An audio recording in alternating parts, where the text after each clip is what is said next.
3 U.S. Navy airmen are stranded at sea, weeks after having crash-landed into the South Pacific Ocean. Welcome back to Movies Explained. Today's film is a war drama from 2014 titled, Against the Sun. The film begins with a news parade. A narrator sarcastically announces that the U.S. Navy are preparing to send greetings to the Japanese, but in the form of torpedo bombers and fighter planes. This is intended to be retaliation for the attack on Pearl Harbor a month earlier. January 16, 1942. Scene shifts to a Navy plane flying over the South Pacific. Chief Harold Dixon, radioman Gene Aldrich and bombardier Tony Pastula man the aircraft. While Dixon flies, Tony keeps an eye on the bearing and Gene tries to connect to the Blue Bay. We immediately recognize that there is a problem because he has difficulty doing so. Gene attempts to communicate this challenge to Dixon, but gets no response. So Tony bangs against Dixon's chair to get his attention. Things seem to get worse, as Dixon realizes they are running low on fuel. He then proceeds to help Gene call in the Blue Bay.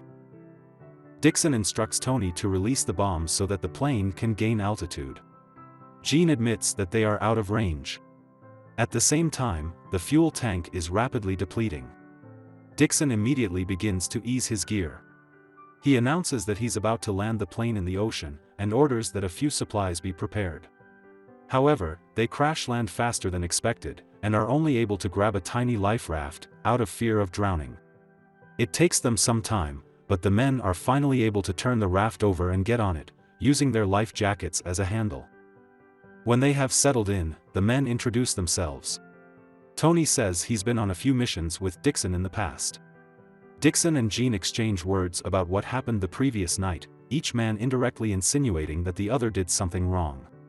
This conversation leads to a muted brawl, which Tony breaks up by suggesting that they keep watch, should a plane pass by. The men take position at different ends of the raft. Fortunately, a plane comes by hours later. However, it doesn't fly low enough to spot them, even though they take off their jackets and wave them in the air to attract attention. Dixon is annoyed. He explains that they have just lost their only chance of being found. Because of the war, the search plane would not deviate from its course for fear of entering enemy territory. Moreover, protocol allows them only one quick search, as the war is more important than 3 soldiers lost at sea. Worried for their survival, Dixon attempts to establish order by declaring the raft a ship of the U.S. Navy, and himself as captain of the ship. Henceforth, the men would be taking orders from him. Tony immediately agrees, but Gene is a little hesitant. Dixon orders that they take inventory of the things they have on them. Gene finds a pocket knife, which Dixon orders to be kept back in his pocket for fear of cutting the raft. Dixon then suggests that they remove their shoes to reduce wear and tear on the raft's fabric. Tony seems the most compliant as he quickly tosses his shoes off the raft.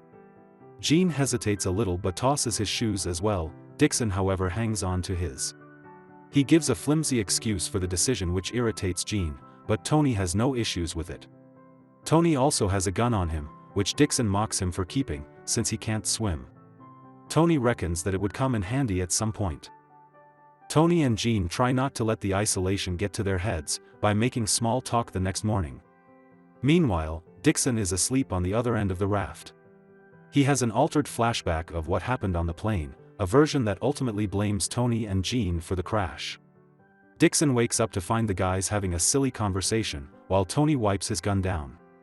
At night, the men discuss how they got into the Navy in the first place. Tony says he dreams of having a career in the Navy. Dixon sarcastically claims that there could be no higher calling than that in such troubled times. They go to sleep taking turns keeping watch for a plane or anything that could be of help. Frustrated and dehydrated, Dixon proceeds to urinate in his shoe, in a bid to at least satiate his thirst, which disgusts Tony and Gene. The next morning, Dixon makes a rough prediction of where they may be headed, using a piece of thread to check the wind. However, it would take weeks to get to any of those places. Disheartened, Gene decides he could at least fish for a meal. He makes a fishing rod using a few supplies and a piece of Tony's red bandana as bait. It doesn't take long for something big to bite on the hook. The men are excited, and Tony helps Gene pull back.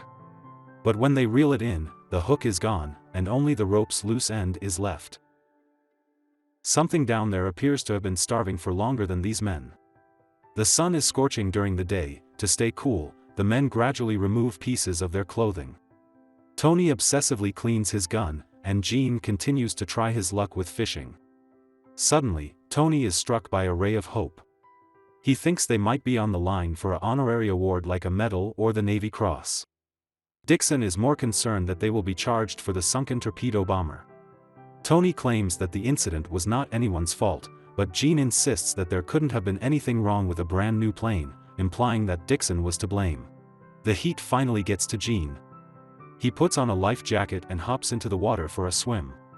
Tony wants to jump in as well, and ease off the stress. Dixon reminds them that there are sharks in the water, which scares Gene into swimming back to the raft. As hope fades, the men relax a little more and discuss a variety of topics, occasionally singing to keep themselves entertained. During one of these discussions, Tony promises to introduce Gene to his sister because they would make an excellent couple. Thirst remains a challenge for the men. Tony even contemplates drinking seawater, but is stopped by Dixon. Gene makes a comment about the number of shoes they would have to fill with urine in order to get by, when he is distracted by Dixon's shout of triumph. He found a pencil in his pocket, which he had ignored before.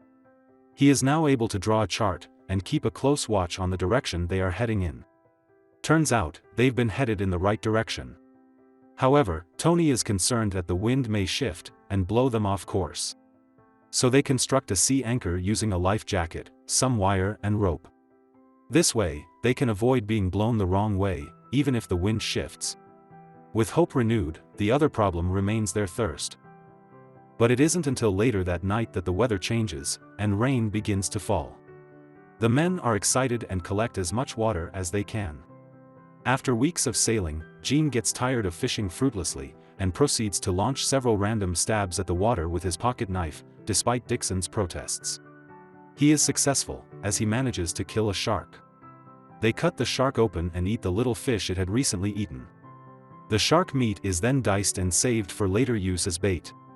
Other sharks have begun to follow them, as they kept throwing the shark blood into the ocean in a bid to keep the raft clean. While sleeping one night, Gene unconsciously places his hand in the water and is bitten by something in the water.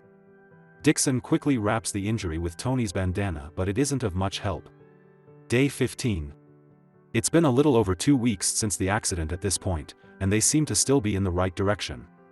They haven't been able to get a catch as big as the shark though, but rain falls once more to soothe their thirst.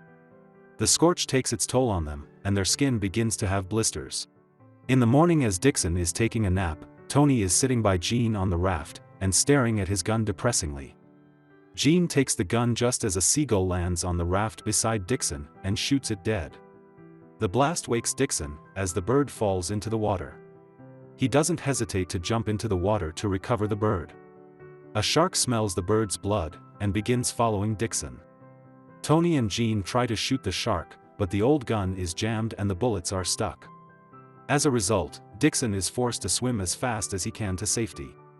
Luckily, Dixon is able to get back on the raft, before he is caught by the shark. Now they have bird meat to eat for a few days, which Dixon thinks tastes like chicken. Tony throws the gun's bullets into the water, since it can no longer be used. Day 20. Dixon wakes up to find that no one had been keeping watch through the night. Gene says it is useless, as the past 2 days had gone without wind, and there have been no islands in sight. He also calls Dixon out for his calculations, wondering how he must have pinned their location, seeing as they didn't even know their starting point. He thinks it is Dixon's fault that they'd been flown out of range, and got lost. After much argument, Dixon admits that he'd been expecting to see islands a few days ago. Suddenly, his memory kicks in, and he recalls that he'd fallen asleep mid-air, causing them to miss their turn and get lost. Dixon claims it had been only for a few minutes, but was still enough to make them miss their route nonetheless. He apologizes for the mistake, knowing that he would never be able to make up for it. Everyone gets emotional, and silence washes over the raft. In order to make up for the pain, Gene picks up Dixon's chart, and declares it their only hope of getting home, despite its imperfection. Tony tries to lighten the mood by making a joke about creating their own wind. This gives Dixon an idea. Using Gene's pocket knife, he cuts his own shoes and uses the soles as paddles to row the raft. Rain falls once again, a month after the accident. This time, it's a full raging storm. The waves grow stronger, and eventually capsize the raft, and the men lose the few tools they had left, including the shoe paddles. They stick together by holding on to the raft's edges. They turn the raft the right way up and climb in and wait until the rain passes by the morning. They are so worn out that they begin to have depressing conversations. They discuss what to do with the body, should any of them die on the way, since it could be food. They also remember the people at home, who believe them to be dead by now. Tony is of the opinion that they have come too far to give up at this point. After giving a heartfelt speech, he convinces the others to row the raft with their hands. This makes them so tired that they drink seawater, something they said they wouldn't do. Tony falls asleep so deeply that for a minute, they believe him to be dead. Suddenly, Gene sits up when he sees land in the distance. They've finally found an island. With an intensely renewed sense of hope and tears of joy, they paddle the raft with their hands until they get to the sea waves.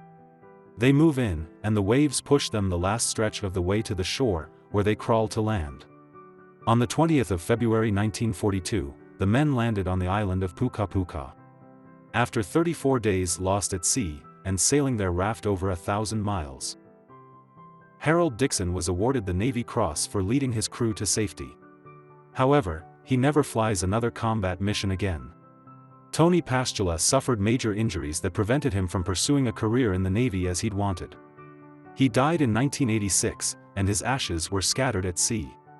Gene Aldrich served the rest of the war as a radioman, and later married Tony's sister, Frances, in 1946. Thanks for watching, like and subscribe for more videos.